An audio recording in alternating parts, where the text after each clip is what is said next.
one thing you could say about BRS is that he followed his own star, he followed his own opinion. And we were sort of brought up with that as children.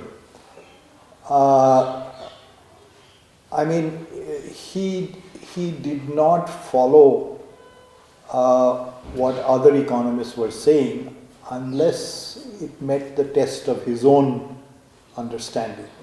I mean, it's a bit like Lord Buddha, right? He said, do not follow me blindly, but unless it meets the test of your own critical intelligence. So it is not surprising that he did not follow the existing party. I mean, politicians didn't pick him up for public policy because the atmosphere at the time was very difficult to imagine now. Entrepreneurship was a dirty word. Business was a dirty word. Profit was a very dirty word.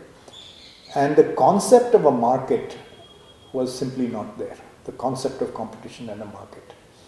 And the whole thing was to imitate the Soviet Union and heavy industry and having a central planning mechanism and so on.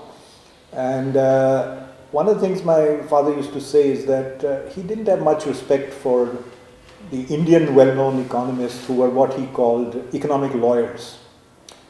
He said a politician gives them a policy and then they formulate an argument to support that policy.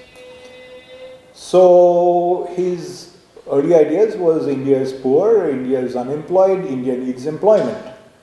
So therefore you should invest in areas which generate employment and generate goods and services in the most efficient way. This seems obvious, but not to the policymakers of the time. And they just, one of the phrases which he used to describe the Planning Commission were just imitating the gross output index for economic growth and so on. He says these people support a menu without prices. Yeah, as I said, it wasn't surprising he was not popular, and he continued to be unpopular until his ideas and those of others in the Indian liberal movement had some impact in the form of the Swatantra Party, which is sadly no more, but the ideas spread. And then when the time came, without invoking his name, the ideas were used in the 1991 reforms, which have been referred to as a second independence of India.